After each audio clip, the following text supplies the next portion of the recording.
name's Allie Nelson. I'm 20 years old. I'm from New Hampshire and I'm an elementary education major. Hey guys, my name is Chessa Beebe. I'm a senior here at Queens studying Arts Administration and Leadership. I'm from Salisbury, Maryland. I've only been to one. It was Ultra Music Festival in Miami. So in my time as a music festival attendee, I've attended Firefly Music Festival, and it's in Dover, Delaware.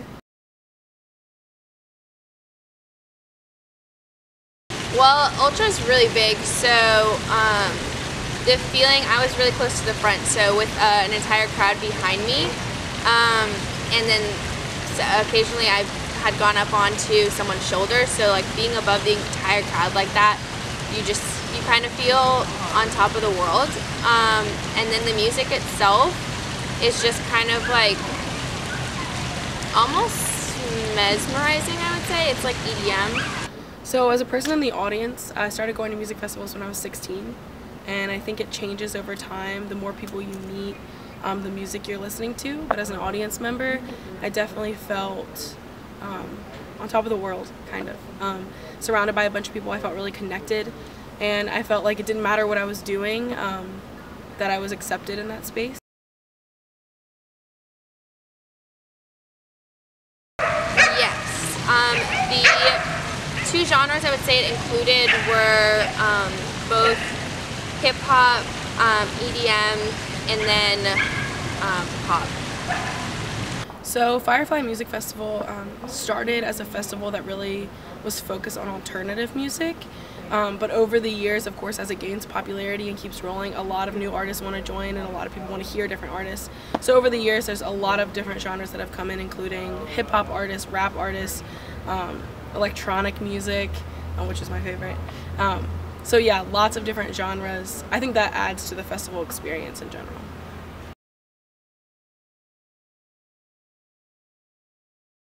Yes. I didn't get into EDM until after the music festival, so it was mostly artists that I wouldn't have seen before. Okay, so when you go to a festival, you're seeing like over 100 bands.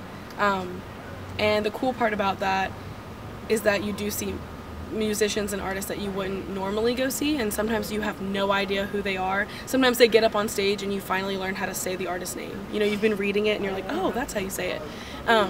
So you really get the chance to engage with new artists and new people. The people that like those genres and like those artists, you get to learn about why they like them. I like that part of music festivals, being able to hear artists I wouldn't normally hear, and just that exposure. It's wonderful.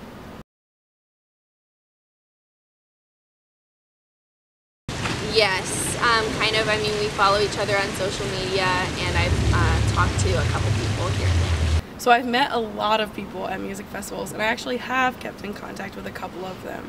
One of them I met when I was 16. She's really cool, and I still keep in contact with her, and she lives like 4 or 5 states over from me. And then another guy I met was from another country, and we've actually kept in contact, and he's from London, and he's really cool.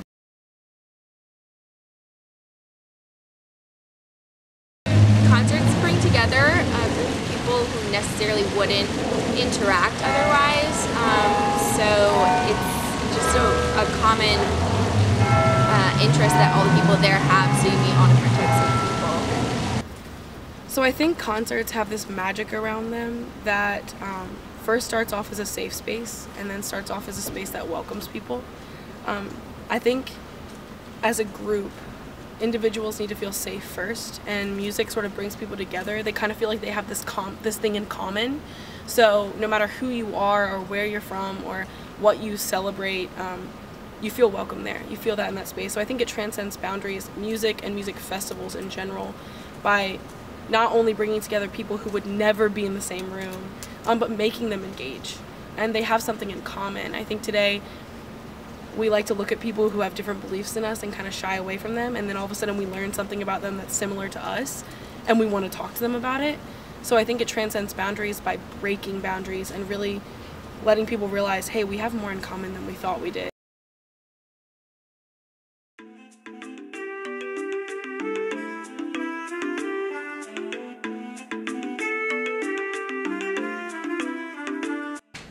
Music can easily be considered to be a universal language. Its sound has the ability to reach a wide spread of audiences, transcending even the toughest boundaries. How? It comes down to the fact that every human, no matter what language, color, or sexual orientation, has the ability to feel. People can relate to the feelings a specific sound brings out of us. This is where music festivals come into play. Music festivals happen all over the world and include a variety of artists ranging from 21 Pilots to Luke Bryan. They have something to offer everyone and bring together people who normally wouldn't be together for whatever reason. In this video, we are focusing on WOMAD.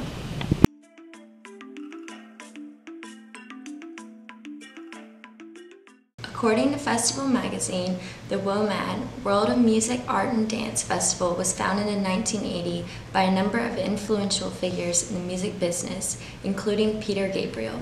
The first actual event took place in 1982 in Shepton Mallet and was considered to have been a commercial failure.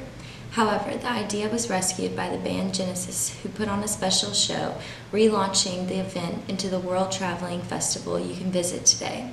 The festival has a wide range of music genres, such as electronic music all the way to tribal music. The festival has never had the same lineup. It is always changing and incorporating new and different music for the audience. The Global Village is on the grounds and offers workshops to hear storytelling, comedy acts, and crafts, and food from all different cultures. There is a kids zone that is offered on the grounds that allows children a fun place to play and make crafts from different cultures. WOMAD does a tremendous job of making sure there is always something for each person, no matter what age. WOMAD Co. states, "We have presented more than 1,000 artists at our festivals, bringing the expression of more than 100 different countries to a live audience of over 1 million people." As popularity grows for WOMAD, it's easy for its original intentions or purposes to be left behind or even lost. As mentioned before, WOMAD brought forward the different sounds from all over the world to a large group of audiences. This allowed for an exposure to cultures that some people may have normally ever been introduced to. The people behind WOMAD wanted to move past the superficial boundaries that separate people with the goal of ultimately and hopefully unifying them, even if it's just for the time that they're at the music festival. Writer Nigel Williamson mentions that in his scholarly journal that for this reason specifically, certain bands are chosen to perform at WOMAD. These bands are usually small and unknown, which I think is pretty cool.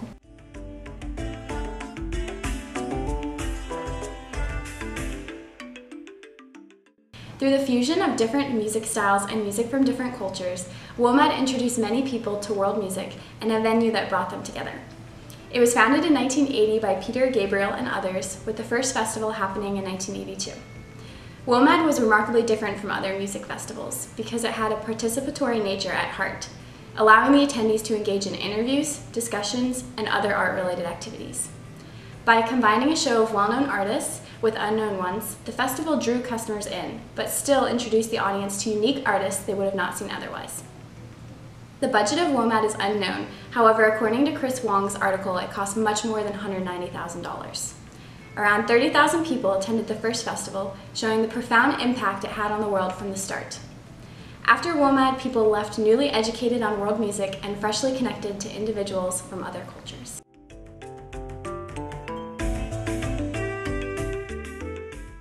During the 2002 WOMAD Festival in Singapore, it was covered by Anwar Faradul, who talked in detail about everything the WOMAD Festival brought to the table.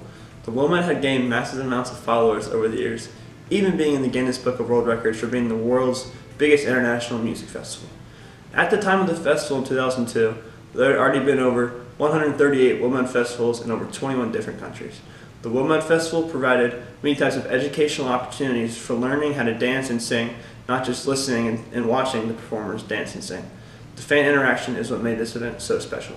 Ultimately, the main objective of the WOMAD Festival is to transcend boundaries and to bring many different cultures together. The music there, the people there, and everything else involved is what makes this event so special.